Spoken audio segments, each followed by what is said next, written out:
안녕하세요. 오늘은 1월 25일 수요일입니다. 오늘은 마태복음 4장 12절에서부터 25절까지를 본문으로 큐티 가이드를 시작하겠습니다. 먼저 오늘 이 본문을 통해 제가 묵상한 예수님은 크게 세 가지 사역을 하신 분입니다. 23절 말씀을 읽겠습니다.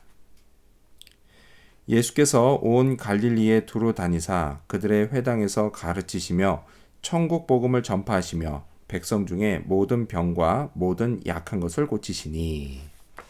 자, 공생의 기간 예수님은 가르치시고 전파하시고 고치시는 사역을 하셨습니다. 예수님은 하나님의 뜻과 말씀을 가르치셨습니다. 그 가르침이 얼마나 권위가 있었는지 당시 종교 지도자들이 깜짝 놀랄 정도였습니다. 자, 또한 예수님은 천국 복음을 전파하셨습니다. 천국이 어떤 곳인지 말씀하셨고 그 천국에 들어가기 위해 죄를 회개해야 한다고 전파하셨습니다. 자, 또한 예수님은 만나는 백성들의 모든 병과 모든 약한 것을 고치셨습니다. 질병을 고쳐주시고 귀신을 쫓아주시고 장애를 바로잡아 주셨습니다. 고치는 사역이 뭐가 그리 대단하냐라고 생각할지 모르지만요. 이 당시는 의술이 전혀 발달하지 않은 시대였습니다. 그래서 질병과 장애는 곧 죽음의 공포로 이어졌습니다. 예수님이요, 이걸 없애주신 겁니다. 자, 예수님의 이 세 가지 사역은 지금까지도 이어지고 있습니다. 물론 예수님은 승천하셨기 때문에 이후로는 아주 특별한 경우가 아니면 예수님이 직접 하지는 않으십니다. 이제는 예수님의 몸인 교회를 통해 이 세 가지 사역이 이루어집니다. 우리 교회도 마찬가지입니다. 우리 교회도요, 설교와 교육 등을 통해서 하나님의 뜻과 말씀을 가르칩니다. 천국 복음도 전파합니다. 자, 그렇다면 고치는 사역도 하고 있을까요?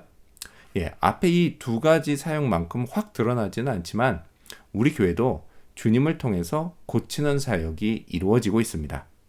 우리의 기도를 들으시고 주님이요, 마음이 상한 자의 마음을 고쳐주십니다. 또요, 질병도 고쳐주시고요, 때로는 장애도 고쳐주십니다. 자, 그렇다면 계속해서 오늘 이 본문을 통해 제가 발견한 인간의 모습, 어떤 게 있을까요? 오늘은 예수님을 따르기 시작한 제자들을 볼 수 있습니다. 예수님 하면 빼놓을 수 없는 게 예수님의 제자들입니다. 자, 예수님은 제자들을 부르시며 이렇게 말씀하셨습니다. 19절 말씀을 읽겠습니다.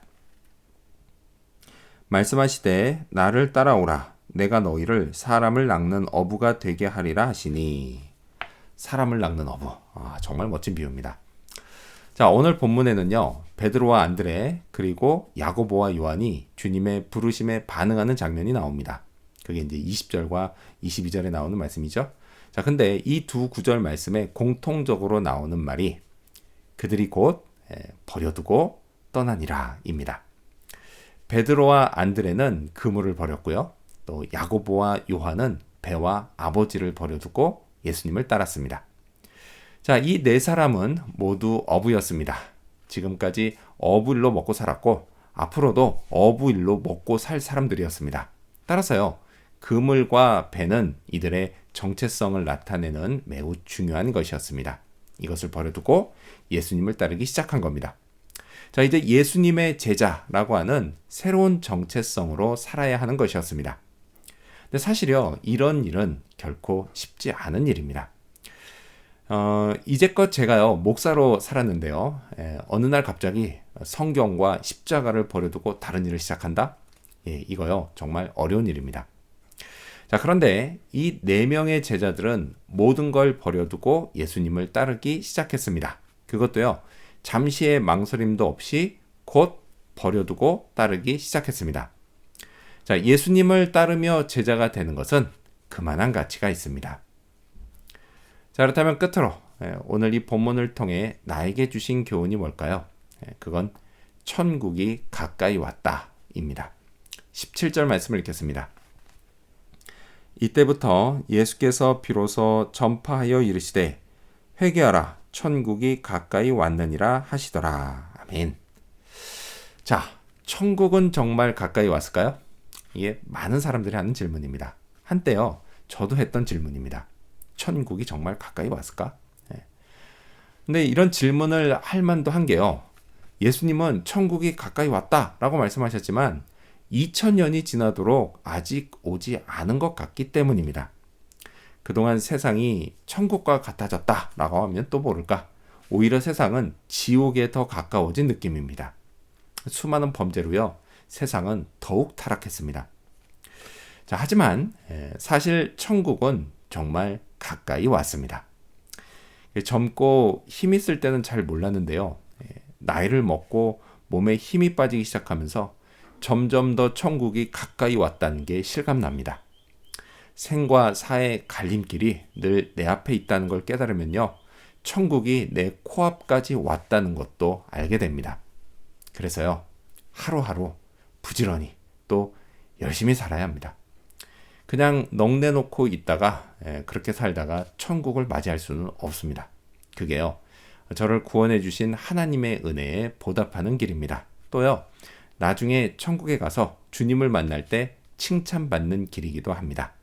이와 더불어서요, 오늘 내가 살고 있는 이 시간은 어제 누군가가 그토록 살고 싶어 했던 시간이라는 사실도 잊지 말아야겠습니다. 부지런히 또 열심히 오늘 하루도 그렇게 살아야겠습니다. 기도하겠습니다. 크게 세 가지 사역을 하신 예수님, 가르치시고 전파하시고 고치신 예수님, 그 예수님처럼 우리 교회도 이 세 가지 사역을 더 잘하게 하여 주시옵소서. 또 모든 걸 버려두고 곧 따를 수 있을 만큼 예수님의 제자가 되는 건 가치 있는 일입니다. 주님, 저도 제자로 불러주신 것 감사합니다. 또한 천국이 가까이 왔다는 것, 늘 그 사실을 염두에 두면서 오늘도 부지런히 열심히 살게 하여 주시옵소서. 오늘 성령의 도우심으로 그런 하루 살기를 간절히 바라오며 예수님의 이름으로 기도합니다. 아멘.